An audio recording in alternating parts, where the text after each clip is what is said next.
Dear students, today's topic is lines and angles. आज हम discuss करेंगे लाइंस एंड एंगल्स। और लाइंस एंड एंगल्स जो टॉपिक है ये क्लास 7 से स्टार्ट होता है और आगे भी काम आते हैं। बहुत सारे ओलंपियाड में भी इससे क्वेश्चन पूछे जाते हैं आपके, तो तुम लोगों को काफी ज्यादा बेटर तरीके से इसे तैयार करना है। और मैं एक एक टॉपिक इसमें कवर करूंगा, एक एक टॉपिक क्लियर करूंगा। आप लोगों को कोई भी प्रॉब्लम होती है किसी भी टॉपिक में तो आप कमेंट बॉक्स में जाके आप कमेंट कर सकते हो। तो नाउ लेट्स स्टार्ट। अब देखो हम एंगल की बात करते हैं। एंगल में क्या होता है, ध्यान से सुनना। एंगल कहने का मतलब ये होता है कि two ray are meet on the same vertex. Two rays are meet on the same vertex is called ray angle, sorry angle. जैसे सपोज दैट एक ये रे हो गया, एक ये रे हो गया, दोनों आके सेम वर्टेक्स पे मिल रहे हैं। Yes sir. ये वर्टेक्स है तो इसको हम क्या बोलते हैं, एंगल बोलते हैं। ये हमारे पास एंगल है, क्या है, एंगल है। क्लियर? तो एंगल ध्यान रखना। तो ये two rays are meet on the same point. देखो दोनों रे आकर के यहाँ पे मीट कर रहे हैं, यानी यहाँ से स्टार्ट हो रहे हैं, तो ये हमारे पास एंगल बनाते हैं। क्लियर? एंगल का नाम कैसे लिखा जाता है, तो ये देखो सपोज दैट मैंने यहाँ पे एक नाम दे दिया अपने मन से ABC। क्लियर?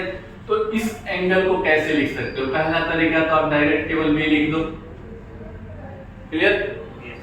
दूसरा तरीका इसी को आप एंगल ABC लिख दें। हमेशा मिडल में होना चाहिए, एंगल का नाम हमेशा मिडल में होना चाहिए। तो देखो यहाँ पे ABC, B बीच में आ गया। इसे एक और तरीके से लिख सकते हो CBA। क्लियर? ये तीन है। एक और वे है, इसका नाम अपने मन से दे दो 1। क्या दे दो? 1। तो इसे एंगल 1 भी लिख सकते हो। क्लियर? आया बात समझ? तो इन चार तरीके से आप लिख सकते हो इस एंगल को, और कोई अलग तरीका नहीं है। इसे ऐसे ऐसे हम लिख सकते हैं। ये टोटल 4 वे से हम एंगल को रिप्रेजेंट कर सकते हैं। चलो तो अब हम स्टार्ट करते हैं। एंगल समझ में आ गया सबको? लाइन समझ में आ गया, एंगल और लाइन। अब हम बात करते हैं, देखिए जैसे क्वाड्रिलेटरल मैंने बना दिया तो बच्चों को यहाँ बड़ा ज्यादा कंफ्यूजन होती है। क्वाड्रिलेटरल जब बना दिया जाता है, ये क्वाड्रिलेटरल बनाया जानबूझ के ऐसे बनाया मैं। इसमें कितने एंगल हैं? 4। बहुत बढ़िया। ABCD 4 एंगल है, इसमें 4 एंगल फॉर्म कर रहे हैं। अब इसे नाम लिखना हो आप लोगों का, तो ये देखो एक मैं बात कर रहा हूँ, पहले ये एंगल बना दिया। क्लियर? इस एंगल का नाम दे देता हूँ DON, डॉन। क्लियर? ये हमारे पास डॉन बन गया और ये एंगल हुआ। क्या हुआ? एंगल। इसमें कहा जाए एक एंगल दो को एक लाइन बाइसेक्ट कर रहा है। क्लियर? OP पे। अब बच्चे यहाँ पे बड़े कंफ्यूज हो जाते हैं। यहाँ एंगल बाइसेक्ट हो गया तो इसको आप एंगल DON लिखोगे, इसका मतलब ये पूरा एंगल आता है, ये फुल एंगल आ जाता है इसमें। क्लियर? और मैं बात कर रहा हूँ केवल हाफ एंगल की। इसे लिखना है, इस पार्ट वाले एंगल को लिखना है। किसे लिखना है? इस हाफ पार्ट वाले को लिखना है। तो इस सिचुएशन में बच्चे क्या करते हैं, एंगल O लिख देंगे या NOD लिख देंगे या DON लिख देंगे, जो कि बिल्कुल गलत होता है, क्योंकि O का मतलब तो यहाँ से यहाँ तक हो गया। अब इसे लिखना हो तो आप क्या लिखोगे? NOP लिखोगे या तो PON लिखोगे, या तो इसका एक नाम दे दोगे 1 और इसका नाम दे दोगे 2। क्लियर? तो एंगल 1 और एंगल 2 लिख सकते हो। ये बाइसेक्ट जब भी एंगल करता है तो ये ध्यान देना, बहुत ज्यादा मिस्टेक होती है आप लोगों से। क्लियर? तुम लोग बहुत ज्यादा मिस्टेक करते हो। क्लियर? तो ये एंगल लिखने का पूरा वे होता है। आप एंगल लिखना समझ गए?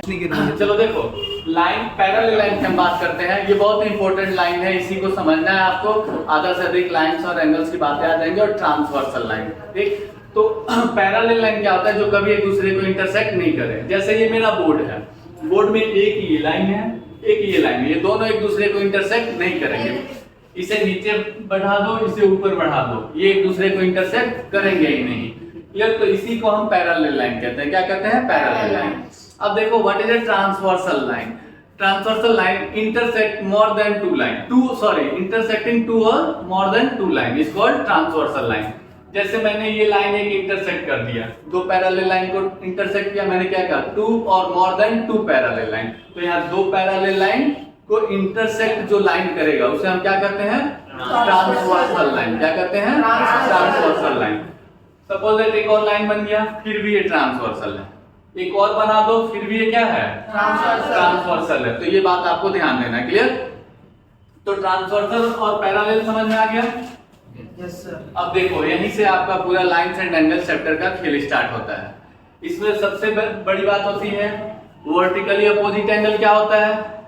तो वर्टिकली अपोजिट एंगल आपको मैं समझा रहा हूं पहले, जैसे दो लाइन होंगे एक दूसरे को इंटरसेक्ट करेंगे, ये इंटरसेक्ट कर दिया, ये एंगल होगा एंगल 1, नाम मैं दे देता हूं 2, 3 एंड 4। तो एंगल 1 जो होगा इसका अपोजिट एंगल 3 है, तो angle 1 equal to angle 3, angle 2 equal to angle 4।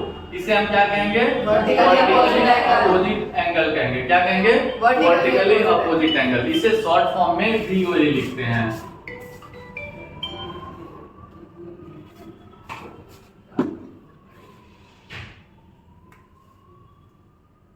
ये वर्टिकली अपोजिट एंगल होता है। क्या होता है? Vertically opposite angle. ये मैंने प्रूफ करना भी सिखाया था कि वर्टिकली अपोजिट एंगल कैसे प्रूफ होते हैं, ये सबको बता रखा हूं, प्रूफ भी कर सकते हो। अब देखो बच्चे कंफ्यूज हो जाते हैं कि वर्टिकली अपोजिट एंगल कैसे डिसाइड करोगे। जैसे एक लाइन ये हो गया और ये हो गया, अब यहाँ मैंने इस तरह से लाइन बनाया है, एक बिल्कुल स्ट्रेट बनाया और इसको ऐसे स्लैंट लाइन बना दिया। यहाँ भी वर्टिकली अपोजिट एंगल है, ये लाइन, ये एंगल और ये एंगल वर्टिकली है, और ये एंगल और ये एंगल, ये दोनों वर्टिकली है। तो ये आपको हमेशा ध्यान देना होगा। तो आपको क्वेश्चन देख के पता लगेगा कि कहाँ पे वर्टिकली है कहाँ नहीं। अब जैसे ट्रायंगल चैप्टर भी आप लोग सॉल्व करते हो तो उसमें यही सब तो फाइंड करना होता है। मान लो दो ट्रायंगल ऐसे बन गया, ठीक, और ये साइड इस साइड के इक्वल दे दिया, क्लियर। इसका नाम हो गया DON क्लियर, और GOF गॉफ और फॉर्मूला होता है, ठीक, मैथ का, रिलेशन एंड फंक्शन का। तो यहाँ पे देखो DON और GOF दो एंगल ट्रायंगल बन रहे हैं, तो ये आपको बाय डिफॉल्ट दिख जाना चाहिए कि ये गिवन नहीं होगा, ये आपको ढूंढना है। वर्टिकली अपोजिट एंगल मिल गया, एक साइड मिल गया और एक कुछ गिवन होगा। अब जैसे मैंने इसी क्वेश्चन में कह दिया दो पैरेलल लाइन, कौन कौन से हैं? DN and GF parallel line है, और एक ही चीज गिवन है DN इक्वल टू GF, और केवल कहा है कि DN पैरेलल GF है। इसे कॉन्ग्रुएंसी प्रूफ करो। कैसे करोगे कॉन्ग्रुएंट प्रूफ? सिंपल सी बात है, DN equal to GF given है, angle O equal to angle O vertically opposite angle, या अगर जो वो लिखने में कंफ्यूजन है तो 1 2 लिख दो, angle 1 equal to angle 2 vertically opposite angle. तीसरा नहीं समझ में आएगा। इसी चीज को समझने के लिए हमें लाइंस एंड एंगल्स जरूरी होती है, ठीक, क्योंकि क्वेश्चन में तो एक ही गिवन है ना, ये इसके इक्वल गिवन है और पैरेलल लाइन गिवन है। तो अब देखो पैरेलल लाइन गिवन है तो क्या बात बनती है, यहाँ पे हमने ट्रांसवर्सल लाइन समझना है सबको। ट्रांसवर्सल को T से, ये L और M, ये दो पैरेलल लाइन है, L पैरेलल M है, L पैरेलल M है। अब यहाँ देखो ये एंगल किसके इक्वल होगा? इसके इक्वल होगा। रीजन क्या लिखोगे इसका? चलो अभी नहीं लिखता इसको। तो 1 किसके इक्वल हो जाएगा जी? 3 एंगल 1 3 के इक्वल होगा, एंगल 1 3 के इक्वल होगा।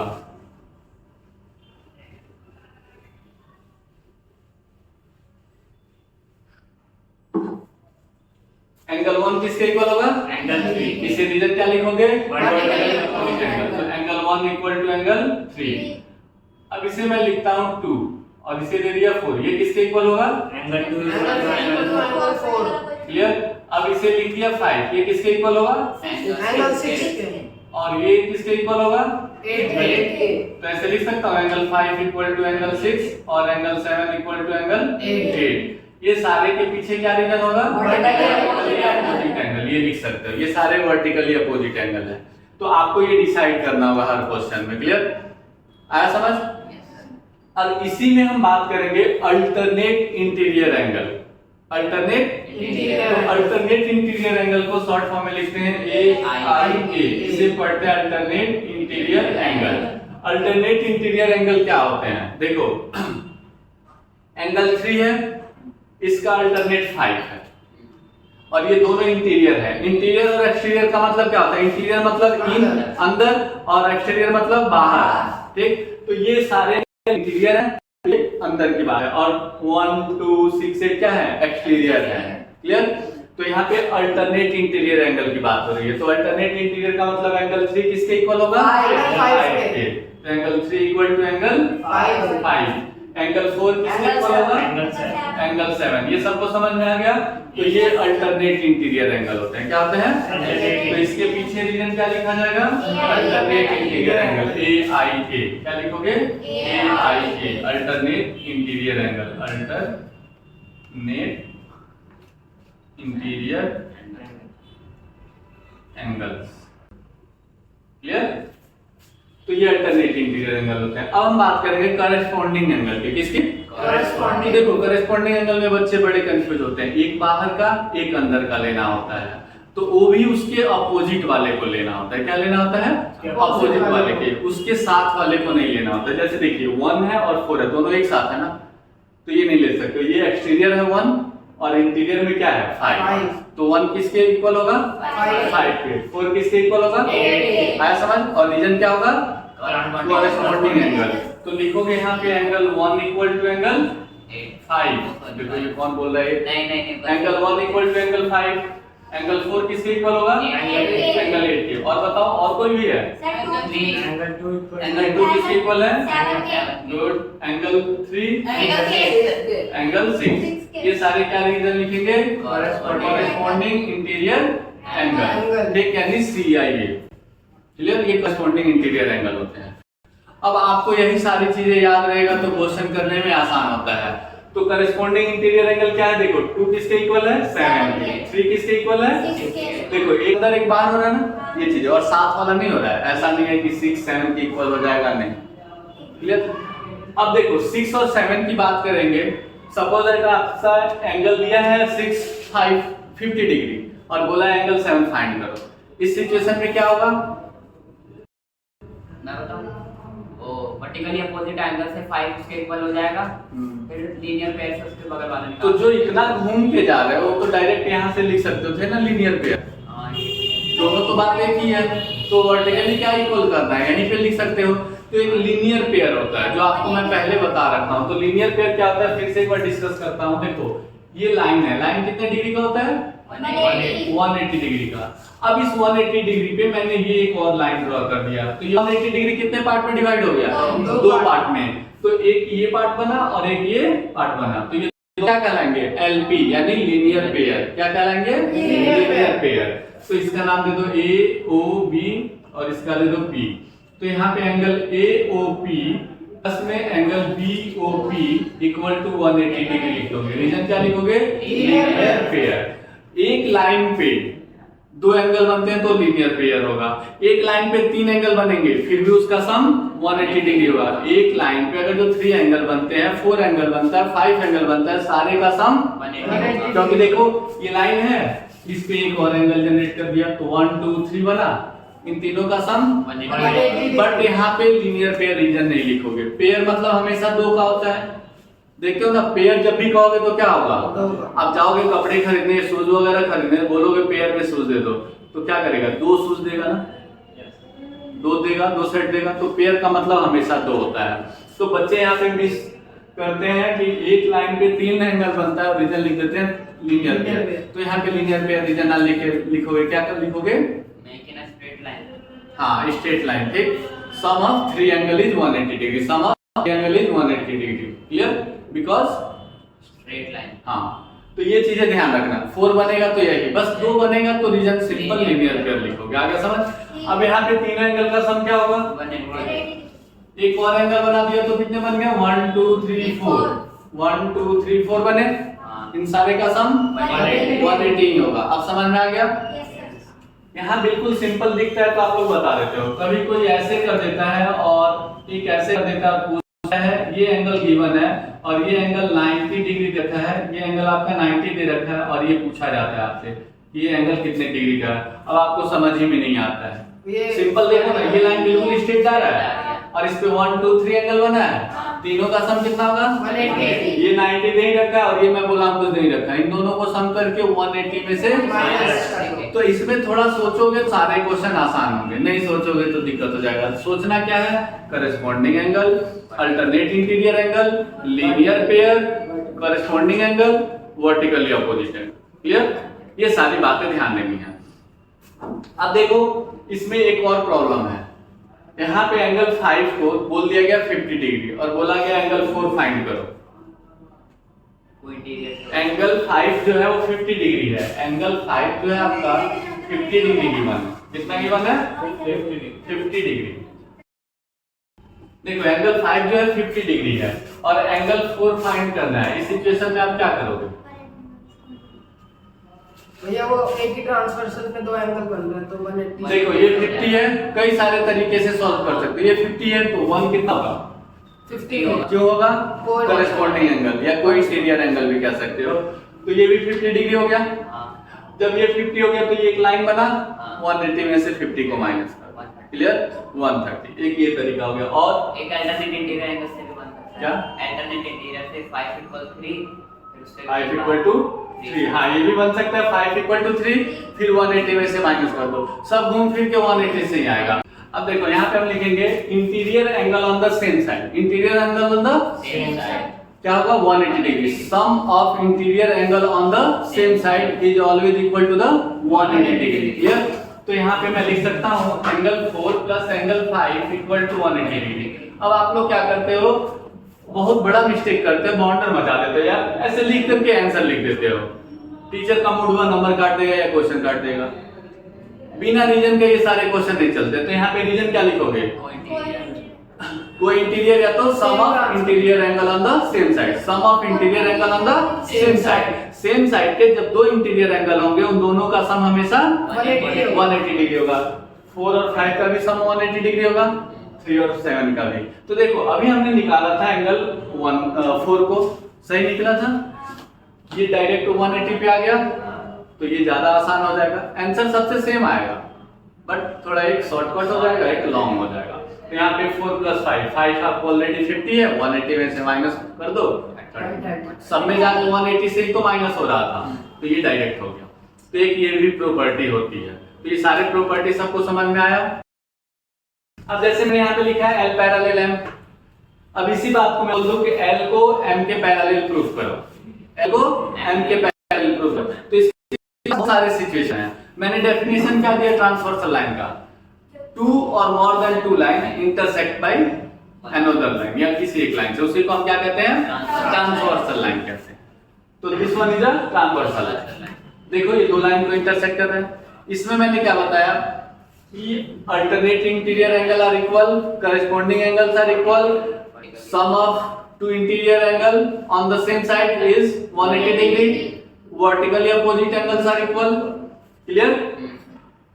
तो आपको जब पैरेलल प्रूफ करना हो तो अल्टरनेट इंटीरियर एंगल इक्वल दिखा दो, ये भी हो सकता है, या कोई इंटीरियर का सम 180 डिग्री दिखा दो। सपोज दैट ये 50 डिग्री है और ये 60 डिग्री है, इन दोनों का सम करोगे कितना होगा? 110। तो क्या हम L और M को पैरेलल बोल सकते हैं? अच्छा नहीं सॉरी जब इन दोनों का सम 180 होता तब L और M को पैरेलल बोल सकते हो। L और M को सम करके 110 डिग्री हुआ, यानी 60 + 50 डिग्री। मान लो एंगल 5 जो है आपका 60 डिग्री है, एंगल 4 जो है आपका 50 डिग्री है। क्लियर? तो इन दोनों का जब हम सम करते हैं, सम करने पे क्या होगा? 110 डिग्री हो जाएगा। इन दोनों का सम होगा कि नहीं? तो 110 डिग्री है। तो आपने पैरेलल लाइन के सिचुएशन में क्या पढ़ा? कोई इंटीरियर एंगल का सम 180 डिग्री होना चाहिए, वो पैरेलल है। तो यहाँ तो सम 180 डिग्री नहीं है तो पैरेलल नहीं है। इसी तरह अगर जो मैं बोलूं कि इसे L पैरेलल M प्रूव करना है तो इसका मतलब आपको एंगल 3 = एंगल 5 होना चाहिए, पहला रूल। दूसरा 4 7 के भी इक्वल हो सकता है। थर्ड आप सिचुएशन ये भी कर सकते हो कि एंगल 1 5 के इक्वल हो सकता है। फोर्थ प्रूव करने का तरीका 4 और 8 भी इक्वल हो सकता है। फिफ्थ वे 5 + 4 का सम 180 डिग्री होना चाहिए। तो क्या होगा?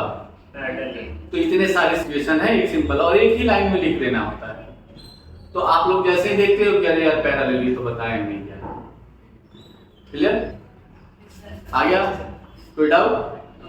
तो ये सारे एंगल के बारे में समझ में आ गया आपको? किसी को कोई प्रॉब्लम है? तो लाइंस एंड एंगल्स का एक क्वेश्चन दे रहा हूं, आप लोग करके दिखाओ। ठीक? तो दो क्वेश्चन दिया हूं, ये दोनों इंपॉर्टेंट क्वेश्चन है पेपर के पॉइंट ऑफ व्यू से भी। ऐसे क्वेश्चन आते हैं। इसमें क्या गिवन है? A B parallel D find करना है ए सी डी। क्लियर? इसमें भी गिवन है A B parallel C D और फाइंड करना है एक्स। फाइंड क्या करना है? एक्स। फाइंड क्या करना है आपको, x की वैल्यू फाइंड करनी है। निकाल के दिखाओ, फाइंड करो।